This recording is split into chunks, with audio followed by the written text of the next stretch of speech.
Selamat pagi menjelang siang para siswi yang terkasih. Kita masuk materi KD2 yaitu tentang sistem dan dinamika demokrasi Pancasila.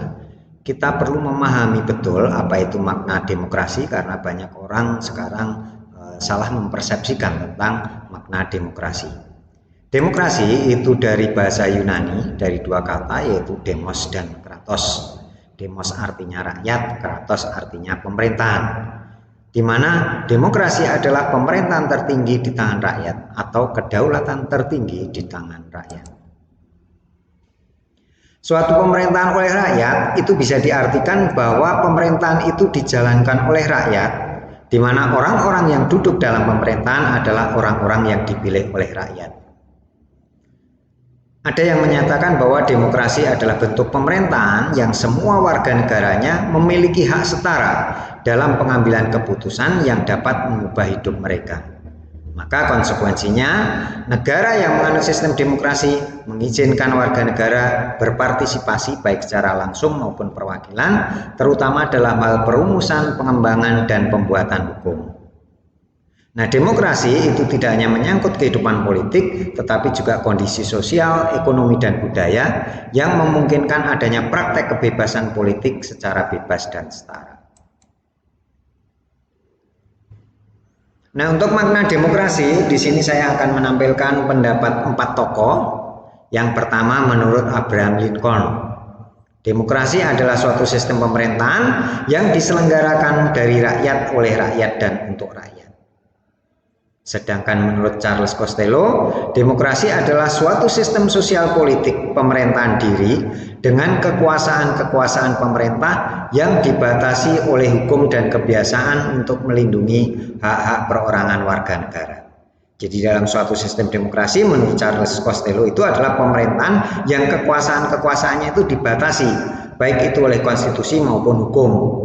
Kemudian juga adanya jaminan terhadap hak individu. Yang ketiga menurut Kuncoro Purbopranoto, demokrasi itu adalah negara yang pemerintahnya dipegang oleh rakyat, yang artinya suatu sistem di mana rakyat itu selalu diikutsertakan dalam pemerintahan negara.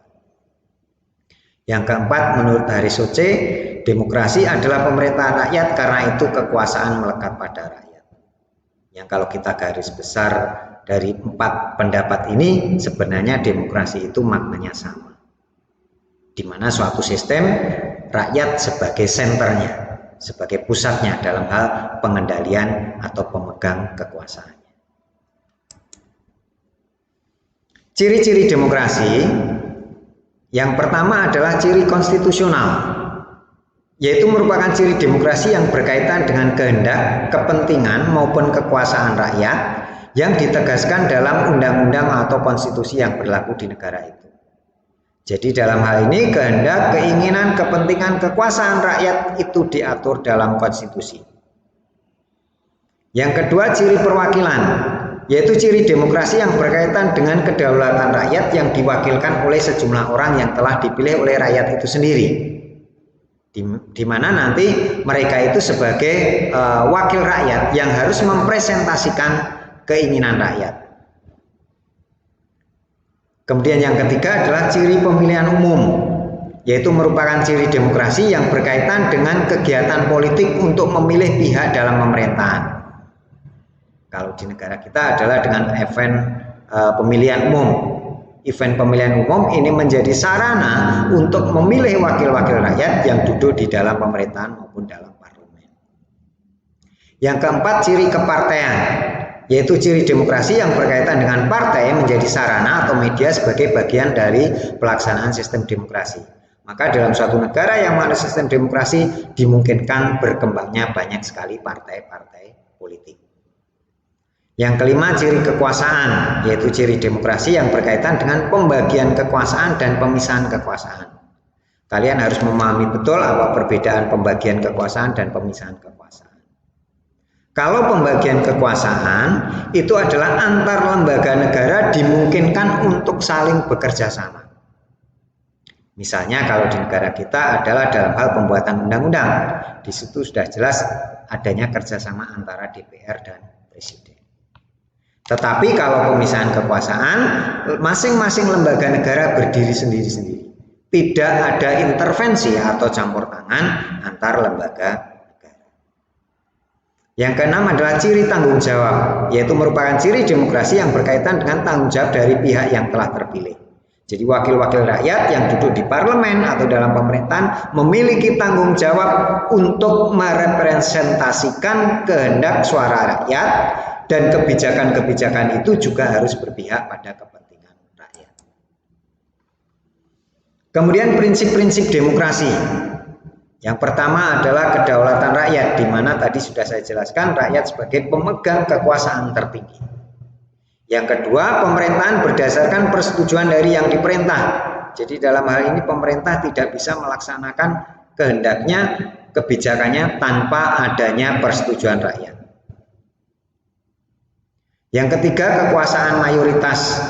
Kekuasaan mayoritas ini adalah orang-orang atau bisa kelompok tertentu atau partai politik yang menjadi pemegang pemilu, dalam arti yang menjadi pemenang dalam pelaksanaan pemilu, dia akan menjadi kelompok mayoritas pemegang kekuasaan, pengendali pemerintah. Yang keempat adalah hak minoritas. Walaupun mungkin dalam kuantitas lebih sedikit, tetapi bukan berarti mereka kemudian terjadi diskriminasi, tetapi mereka memiliki hak yang sama. Kemudian adanya jaminan hak asasi manusia, karena di negara demokrasi itu penghargaan terhadap, pengakuan terhadap hak asasi manusia itu diutamakan.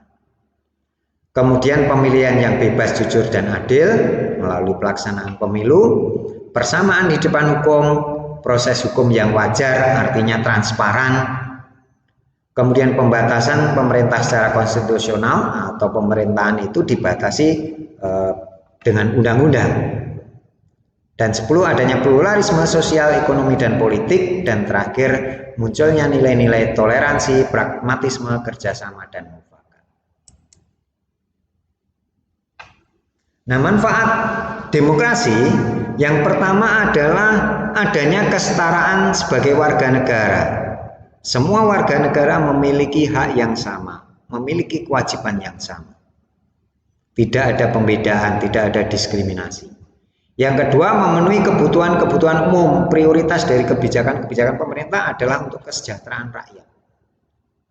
Menjamin hak-hak dasar, termasuk hak asasi manusia.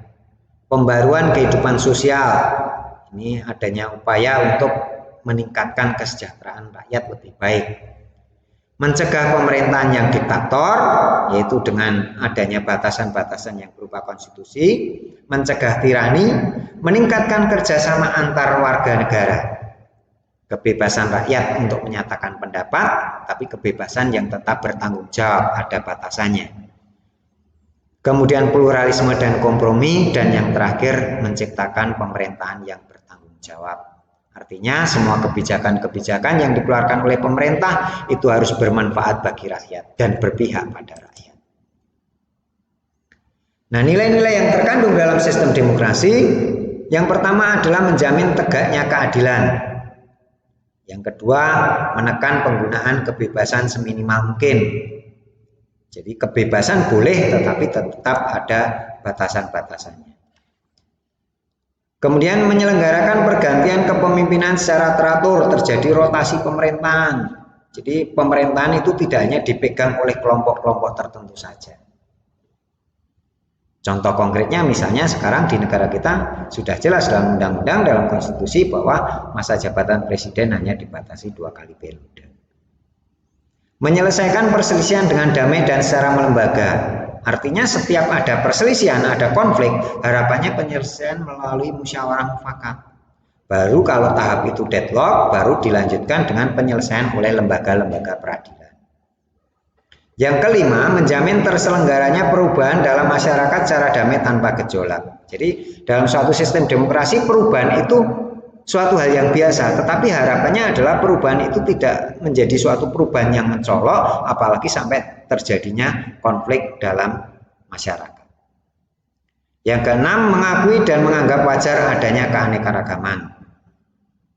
Ini apalagi di negara kita yang backgroundnya adalah masyarakat yang heterogen. Jadi yang namanya pluralisme, perbedaan pendapat itu adalah suatu hal yang lumrah.